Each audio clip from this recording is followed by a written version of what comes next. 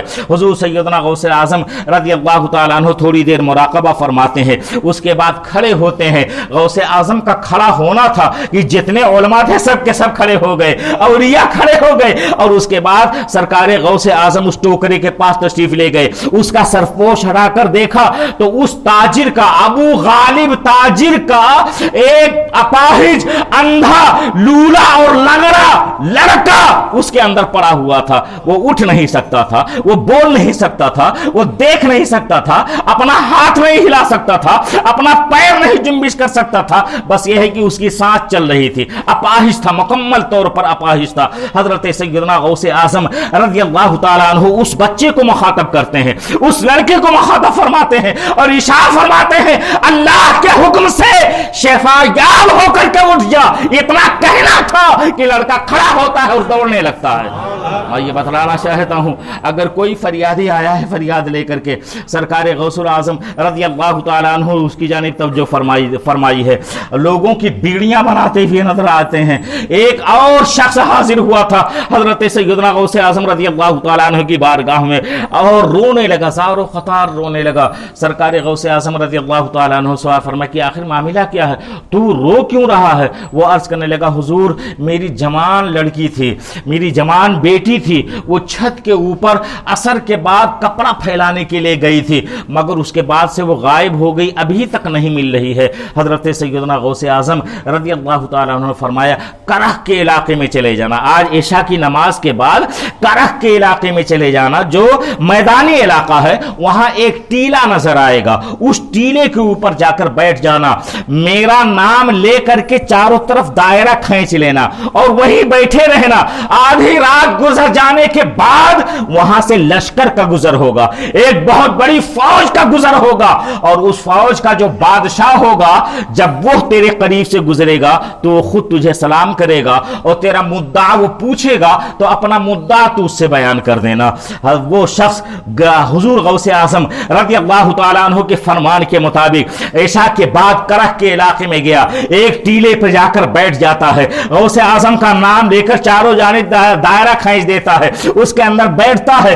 آدھی رات گزر جانے کے بعد جناتوں کا لشکر گزرنا شروع ہو جاتا ہے، اور اس کے بعد آخر میں جناتوں کا جو بادشاہ تھا اپنے حفاظتی دستے کے ساتھ گزرنے لگا۔ جیسے ہی اس شخص کو بیٹھا ہوا دیکھا، بادشاہ نے اپنی سواری روک دی اور اس کے بعد سلام کیا، کہنے لگا اے شخص تو کون ہے، اے آدم زاد تو کون ہے، یہاں کس لیے آیا ہے؟ تو اس آدمی نے کہا تھا کہ اے بادشاہ سلامت، میں غوث اعظم کا مرید ہوں اور آپ سے کچھ کہنے کے لیے آیا ہوں، اور حکم ہے غوث اعظم کا کہ آپ ضرور ہماری فریاد سنیں۔ جیسے ہی غوث پاک کا نام اس نے سنا اپنی سواری سے نیچے اتر گیا اور اس کے بعد ادب کے ساتھ کھڑا ہو گیا، کہنے لگا کہو کیا کہنا چاہتے ہو؟ تم نے تو ایسی شخصیت کا نام لے لیا ہے کہ ہم نہیں، ہمارا پورا قبیلہ ان کا مرید ہے، اور کوئی بھی ان کا مجمع ایسا نہیں ہوتا، کوئی بھی ان کی مجلس ایسی نہیں ہوتی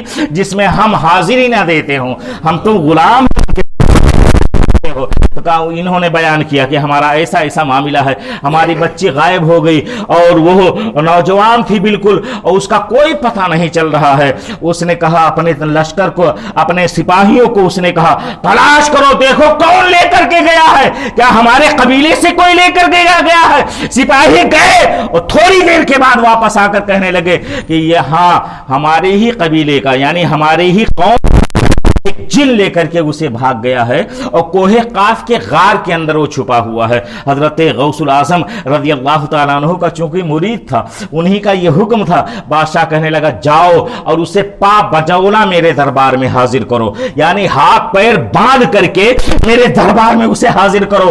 گئے سپاہی اور اسے لے کر کے حاضر آئے، اس بچی کو بھی لے کر کے آئے ساتھ میں، اور اس کے بعد بادشاہ جو جنوں کا بادشاہ تھا فوری طور پر اس کو حکم دیتا ہے کہ اس کا سر قلم کر دیا جائے. وہ جن ختم کر دیا جاتا ہے, مار دیا جاتا ہے, اور پھر اس لڑکی کو اس جانے والے شخص کے حوالے کر دیا جاتا ہے. یہ خوشی خوشی اپنی بچی کو لے کر گھر آتا ہے. صبح کے وقت سلام کرنے کے لیے غوث پاک رضی اللہ تعالیٰ عنہ کی بارگاہ میں حاضر ہوا تو حضور سیدنا غوث اعظم رضی اللہ تعالیٰ عنہ نے فرمایا تھا کہ اے آنے والے سن لے, میرے مرید سن لے, شاید تجھے معلوم نہیں ہے یہ تو جن ہیں, رجال الغیب کو بھی میرا حکم ماننا پڑتا ہے. حال یہ رجال الغیب پر بھی ان کی حکمرانی چلتی ہے. وہ اولیاء جو نگاہوں سے اوجھل ہوتے ہیں, وہ اولیاء جو نظروں میں نہیں آتے, وہ پوشیدہ ہوتے ہیں نظروں سے, عوام الناس کی نظروں سے جو پوشیدہ ہوتے ہیں, انہیں رجال الغیب کہا جاتا ہے. اور وہ انسانوں میں سے ہوتے ہیں, جنوں میں سے نہیں ہوتے, وہ انسانوں میں سے ہوتے ہیں. وہ لوگ بھی حضور غوث الاعظم رضی اللہ تعالیٰ عنہ کی بارگاہ میں حاضر ہوتے تو نیاز مندانہ حاضر ہوتے تھے. یہ مقام غوثیت ہے. اور ان کی کرامت بیان کی جائے, وہ کرامتوں کے بھی بادشاہ ہیں اور عظیمتوں کے بھی بادشاہ ہیں, استقامتوں کے بھی بادشاہ ہیں. میں نے گزشتہ رات میں تھانے دار صاحب کے ہاں بیان کیا تھا کہ غوث الاعظم رضی اللہ تعالیٰ عنہ کو یہ شان اللہ نے عطا فرمائی, یہ مقام بلند اللہ رب العزت نے انہیں عطا فرمائی کہ ان کے مرتبے کا حال تو یہ ہے کہ وہ لوگ جو خواب میں دیکھا کرتے ہیں, غوث الاعظم بالمشافہ اس کا مشاہدہ فرماتے ہیں. حضرت علی ہیتی کا مواقع سنا ہے, ان کے خلیفہ ہیں حضور غوث الاعظم رضی اللہ تعالیٰ عنہ کے خلفاء میں ان کا شمار ہوتا. ایک بار انہوں نے عرض کہا حضور میرے لیے دعا فرما دیں کہ میں قطب بن جاؤں. حضور غوث اعظم ہے کا پانی لوٹے میں بھر کر دینے والے یہ حضرت علی ہیتی رحمت اللہ تعالی علیہ, یہ عرض کرتے ہیں حضور آپ دعا فرما دیں کہ اللہ تعالیٰ مجھے مقام قطبیت پر فائز فرما دے. حضور غوث الاعظم رضی اللہ تعالیٰ عنہ نے ارشاد فرمایا علی انتقال سے پہلے تمہیں اس منصب پر فائز کیا جائے گا, تم فکر کیوں کرتے ہو. چنانچہ انتقال سے پہلے اللہ رب العزت نے انہیں قطبیت کا مقام عطا فرمایا. وہی قطب کون ہے؟ خادم تیرا چیلا تیرا ہے. قطب کون؟ خادم تیرا چیلا تیرا, اسی کیا ہے علی ہیتی رحمت اللہ تعالیٰ علیہ. یہ حضور غوث الاعظم رضی اللہ تعالیٰ عنہ کے مجلس واعظ کے اندر تشریف فرما ہے, اور پھر اس واعظ کا حال یہ ہے کہ حضرت علی ہیتی بھی اس کے اندر بیٹھے ہوئے ہیں, واعظ تقریر سن رہے ہیں غوث اعظم رضی اللہ تعالیٰ عنہ کی, اور اچانک ان کو اونگ آ گئی. اچانک انہیں اونگ آ گئی تو انہوں نے خواب میں دیکھا کہ رسول اکرم صلی اللہ تعالی علیہ وسلم تشریف لائے ہیں. جیسے خواب میں آقا علیہ السلام کا دیدار انہوں نے کیا اور جیسے ہی فوراً ان کی آنکھ کھلی تو دیکھا کہ غوث اعظم ان کے نگاہوں کے سامنے ان کے قریب منبر سے اتر کر حضرت علی ہیتی کے سامنے ادب کے ساتھ ہاتھ باندھے ہوئے کھڑے ہیں. حضرت علی ہیتی ڈر جاتے ہیں اور عرض کرتے ہیں حضور ابھی ابھی میں نے خواب میں چند لمحے کہ خواب میں نے آقا دو جہاں صلی اللہ تعالی علیہ وسلم کا دیدار کیا ہے. حضرت غوث اعظم رضی اللہ تعالیٰ عنہ فرمایا علی تم جنہیں خواب میں دیکھ رہے تھے میں بالمشافہ انہیں دیکھ رہا تھا, جبھی تو میں تمہارے پاس آ کر ادب کے ساتھ کھڑا ہو گیا ہوں. آپ ذرا اندازہ لگائیں وہ لوگ جو خواب میں دیکھا کرتے ہیں غوث الاعظم نے بالمشافہ ان چیزوں کا مشاہدہ فرمایا ہے. اور کہا جاتا ہے نا کہ تقدیریں بھی بندے مومن کی نگاہ سے بدل جاتی ہیں. قضائے مبرم تو نہیں ٹلتی, یہ بات حق ہے. قضائے مبرم ایک ہے, قضائے معلق ایک ہے, ایک قضائے معلق مشابہ بمبرم ہے. یہ تین طرح کے تقدیر کا تذکرہ ہے. قضائے مبرم تو نہیں ٹلتی کسی بھی حال میں, مگر قضائے مبرم جو متعلق بمعلق ہوتی ہے اس قضا کا حال یہ ہے کہ اولیاء کرام اگر دعا فرما دیں تو اللہ ایسی تقدیر کو بھی بدل دیتا ہے, تبدیل فرما دیتا ہے. تقدیر بدل جاتی ہے اولیاء کرام کی نگاہوں سے. ہاں اولیاء کرام اگر نگاہ اٹھا کر دیکھ لیں تو تقدیر کتنوں کی تقدیریں بدلی ہیں. ہاں 40,000 50,000 60,000 70,000 کا مجمع ہوتا تھا بغداد میں. پہلے جامع منصور میں آپ خطاب فرماتے رہے.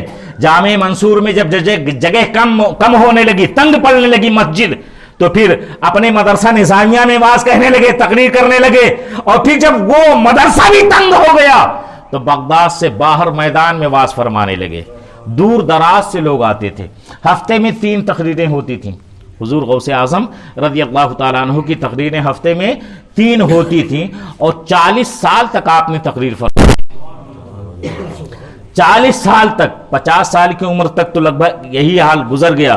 18 سال کی عمر میں بغداد گئے, وہاں کئی سال رہ کر کے پہلے علوم ظاہری حاصل کیا, پھر حضرت حماد رحمت اللہ تعالی علیہ, حضرت حماد دباغ رحمت اللہ تعالی علیہ کے یہاں جا کر کے علم باطنی انہوں نے حاصل کیا, اور پھر مرشد کی بارگاہ میں حاصل ہوئے حضرت ابو سعید مخزومی رحمت اللہ تعالی علیہ, ان سے مرید ہوئے, اور پھر انہوں نے اپنے خلافت عطا فرمائی, اپنا خرقہ عطا فرمایا, اور پھر اس کے بعد ریاضت و مجاہدات کی منزلیں طے کرنے لگے.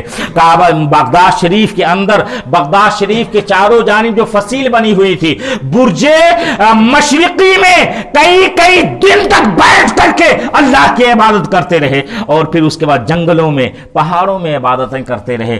اور پھر ایک دن ایسا بھی آیا کہ بغداد میں رہنا ان کے دل پر ذرا گنا گزرنے لگا. خیال آیا کہ اتنے فتنے پھیلے ہوئے ہیں بغداد میں, کوئی معتزلہ ہے, کوئی رافضی ہے, کوئی خارجی ہے, اور طرح طرح کی لوگ باتیں کرتے ہیں رہتے ہیں, متکلمین آپس میں مناظرہ کرتے رہتے ہیں, اور بادشاہوں کا حال یہ ہے کہ اپنے دربار میں اسلام, دین اسلام کی فلاح و بہبودی کے لیے کوئی محفل منعقد نہیں کرتے, بلکہ مشاعرہ منعقد کرتے ہیں. ان کی بادشاہوں کی شان میں قصیدے پڑھے جا رہے ہیں. اس قدر فتنے پھیلے ہوئے ہیں کہ بھائی بھائی میں جنگ ہونے, بھائی بھائی سے جنگ کرنے پر آمادہ ہو چکا ہے.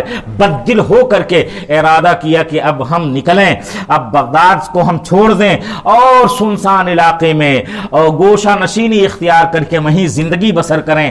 جیسے ہی بغداد سے باہر نکلنے لگے, ہاتف سے آواز آئی, غیبی آواز آئی, عبد القادر, ہم نے تمہیں لوگوں کی ہدایت کے لیے پیدا فرمایا ہے, تم کہاں بغداد چھوڑ کر کے جا رہے ہو, واپس پلٹ آئے. دوبارہ خیال پیدا ہوا کہ جائے, اور اس کے بعد جب باہر نکلنے لگے تو کمزور انسان, وہی واقعہ, کمزور انسان کو دیکھا, اس کو سہارا دے کر کے کھڑا کر دیا, اور اچانک وہ تندرست و تمانا اور بالکل صحت مند نظر آنے لگا. انہوں نے پوچھا معاملہ کیا؟ ابھی تو تم اٹھنے کے قابل نہیں تھے, میں نے اٹھا کر کھڑا کیا تو اچھے خاصے تنو مند نظر آ رہے ہو, اچھے خاصے صحت مند دکھائی دے رہے ہو. تو اس تمثالی خاکے نے جواب دیا تھا, عبد القادر, میں کوئی انسان نہیں ہوں, بلکہ تمہارے نانا کا دین ہوں, تمہارے نانا کا دین ہوں. اللہ نے مجھے تمثالی مجسمہ عطا فرما دی, تمثالی شکل اللہ نے عطا فرما دی ہے. مجھ کو فتنوں نے کمزور کر دیا تھا,